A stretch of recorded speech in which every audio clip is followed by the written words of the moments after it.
Fly SBS aviation के IPO ने stock market में काफी ज्यादा हाइप क्रिएट करके रखा है।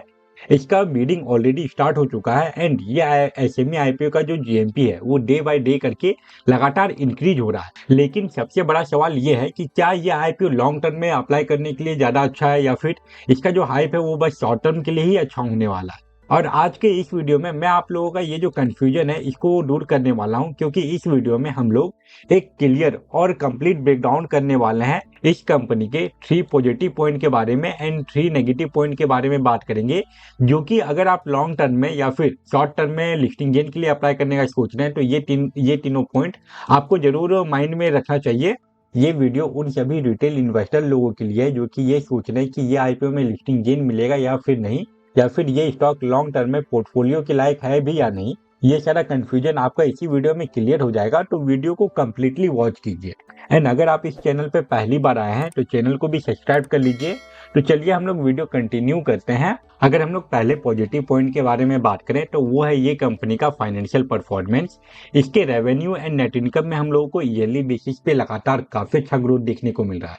इसके अलावा इस कंपनी का जो ईपीएस है वो भी 25% से ऊपर पहुंच चुका है एंड इसमें भी ईयरली बेसिस पे लगातार ग्रोथ ही आया है, जो कि ये इंडिकेशन करता है कि ये कंपनी प्रॉफिटेबल ग्रो कर रही है, जो कि इन्वेस्टर लोगों के लिए ग्रीन सिग्नल है ये आईपीओ में अप्लाई करने के लिए।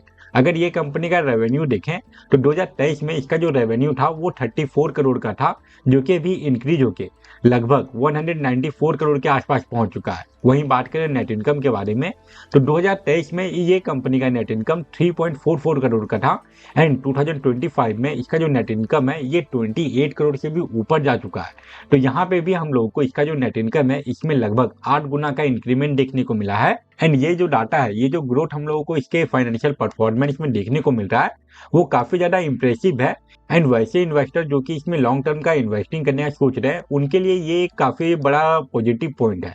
वहीं अब अगर बात करें सेकेंड पॉजिटिव पॉइंट के बारे में तो वो है फ्लाई एसबीएस एविएशन का जीएमपी। ये आईपीओ का कंप्लीट डिटेल आने के पहले ही इसका जीएमपी 150 रुपीज का था।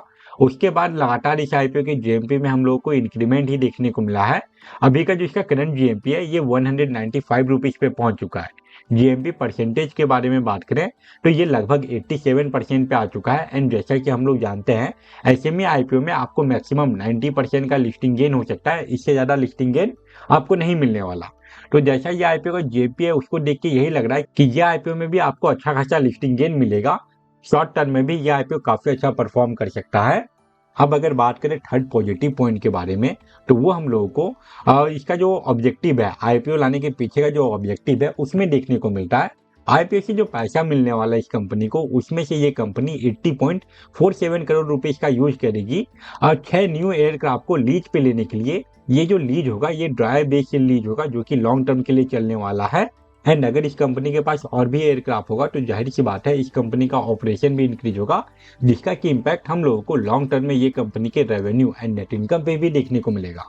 मैं अगर आप लोगों को एक और बोनस पॉजिटिव पॉइंट के बारे में बताऊं तो इस कंपनी का जो डेट टू इक्विटी रेशियो है वो ऑलरेडी 0.14 का है। इसके अलावा भी ये कंपनी आईपीओ से पैसा रेज करने के बाद अपने बोरोइंग या फिर लोन का रीपेमेंट या फिर प्रीपेमेंट करेगी। उसके बाद इस कंपनी का डेट टू इक्विटी रेशियो और भी डिक्रीज हो जाएगा। तो ये भी एक पॉजिटिव पॉइंट की तरह ही आप काउंट कर सकते हैं। अब नेगेटिव पॉइंट की ओर बढ़ने से पहले मैं आप लोगों को ये कंपनी के रिगार्डिंग और एक इम्पोर्टेंट फैक्ट बताता हूँ। एंड वो ये है कि ये कंपनी अपना जो रेवेन्यू जनरेट करती है वो कैसे जनरेट करती है, कौन से फ्लाइट से जनरेट करती है। तो अगर हम लोग यहाँ पे फ्लाई आवर देखें तो जो इंडिया के अंदर जो इसका ऑपरेशनल फ्लाई आवर है वो हम लोगों को 30% का देखने को मिल रहा है। लगभग 70% इस कंपनी का जो फ्लाई आवर है वो इंटरनेशनली है।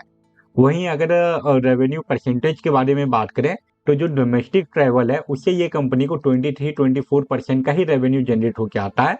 एंड जो इंटरनेशनल फ्लाइट है, इंटरनेशनल ट्रैवल है, उससे ये कंपनी का लगभग 77% का रेवेन्यू जनरेट होकर आता है। एंड ये जो डाटा है ये 2024 के बारे में अगर बात करें तो 2024 में ये कंपनी अपना रेवेन्यू में से 86% से भी ज्यादा इंटरनेशनल फ्लाइट से जनरेट की थी।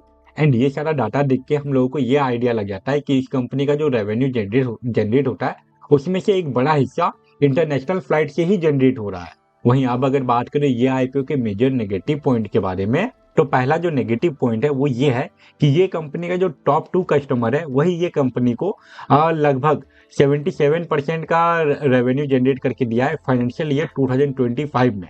एंड अगर हम लोग टॉप 5 कस्टमर के बारे में बात करें एंड इसका अगर हम लोग रेवेन्यू परसेंटेज मिला दें तो ये 95% से भी ऊपर पहुंच जाएगा। ओवरऑल इस कंपनी का जो रेवेन्यू जनरेट होता है वो 2-4 कस्टमर पे ही फोकस है। एंड अगर ये कंपनी अपना टॉप 2 कस्टमर को लूज कर देती है तो फिर ये कंपनी का जो रेवेन्यू है उसमें आपको सडनली बड़ा गिरावट देखने को मिल सकता है। फिलहाल के लिए ये कंपनी का जो कस्टमर बेस है वो काफी छोटा है। ये कंपनी अभी अपने टॉप 5 कस्टमर में से किसी के साथ बिजनेस लूज नहीं कर सकती, अदरवाइज इसका एक बड़ा नेगेटिव इम्पैक्ट ये कंपनी के रेवेन्यू एंड नेट इनकम पे भी देखने को मिल जाएगा।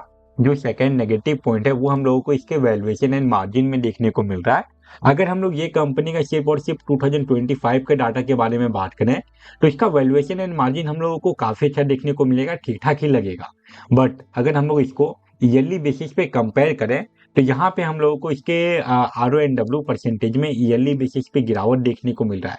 साथ ही साथ इसका जो ROCE परसेंटेज है इसमें भी 2024 के मुकाबले 2025 में गिरावट आया है, जो कि आप एक छोटे नेगेटिव पॉइंट के तक कंसीडर कर सकते हैं। बट अभी भी 2025 का जो इसका वैल्यूएशन एंड मार्जिन है वो बहुत हद तक अच्छा ही लग रहा है। एंड फ्लाई SBS एविएशन का अगर हम लोग बिडिंग स्टेटस देखें तो अभी ये IPO सिर्फ और सिर्फ 3.46 टाइम ही ओवर सब्सक्राइब हुआ है। बट 2 दिन का बिडिंग अभी ये IPO में बाकी है एंड बिडिंग क्लोज होने के बाद नो डाउट ये IPO आप लोगों को 150 टाइम से लेके 250 टाइम तक ओवर सब्सक्राइब देखने को मिलेगा, क्योंकि ये IPO का जैसा GMP है उसको देखते हुए ये IPO बहुत ही ज्यादा डिमांड में होने वाला है। अभी अगर हम लोग रिटेल इन्वेस्टर वाला सेगमेंट देखें तो यहाँ पे ये IPO सिर्फ और सिर्फ 5 टाइम ही ओवर सब्सक्राइब हुआ है। बट आखिरी दिन के बीडिंग के बाद मुझे ये ऐसा लग रहा है कि ये रिटेल इन्वेस्टर वाले सेगमेंट में एटलीस्ट 100 टाइम तक तो ओवर सब्सक्राइब जाएगा ही जाएगा। ये सब को देखते हुए ये IPO में आपको अलॉटमेंट मिलना उतना ज्यादा इजी नहीं होने वाला। अगर आप सिर्फ और सिर्फ रिटेल इन्वेस्टर वाले सेगमेंट में एक ID से अप्लाई करने का सोच रहे हैं तो फिर चांसेस बहुत कम ही है कि आपको इस IPO का अलॉटमेंट मिले। यह IPO बहुत ही ज्यादा डिमांड में रहेगा तो प्रोबेबिलिटी बहुत कम ही है कि आपको इस IPO का अलॉटमेंट मिले। ओवरऑल अगर बात करें तो अगर आप ये IPO में सिर्फ और सिर्फ लिस्टिंग गेन के लिए अप्लाई करने का सोच रहे हैं तो उसके लिए ये काफी सुटेबल ऑप्शन है। जैसा इसका GMP है वो सब को देखते हुए नो डाउट इसमें आपको काफी अच्छा लिस्टिंग गेन होगा। बट अगर आप ये IPO में लॉन्ग टर्म के लिए इन्वेस्टिंग करने का सोच रहे हैं तो वैसे कंडीशन में आपको ये कंपनी का जो कस्टमर बेस है इसको ध्यान में रखते ही लॉन्ग टर्म में अप्लाई करना चाहिए। ये सारा डाटा को आप इग्नोर करते हुए लॉन्ग टर्म के लिए अप्लाई नहीं कर सकते। तो ये था फ्लाई SBS एविएशन का negative and positive point. I hope आपके लिए ये वीडियो यूजफुल रहा होगा एंड अगर आपको ये वीडियो यूजफुल लगा तो वीडियो लाइक जरूर करें। इसके अलावा अगर आपको फ्लाई SBS एविएशन का IPO डिटेल चाहिए, साथ ही साथ ये कंपनी क्या काम करती है, इसका बिजनेस मॉडल कैसा है एंड इन डिटेल एनालिसिस के लिए इसके ऊपर चैनल पे ऑलरेडी एक डिटेल रिव्यू वीडियो अपलोडेड है एंड उस वीडियो का लिंक मैं यहाँ पे ऊपर आई बटन पे दे दूंगा। फिलहाल इस वीडियो को हम लोग यहीं पे एंड करते हैं और IPO एंड स्टॉक मार्केट के रिलेटेड रेगुलर अपडेटेड वीडियो पाने के लिए चैनल को भी सब्सक्राइब कर लीजिए। Thank you for watching this video.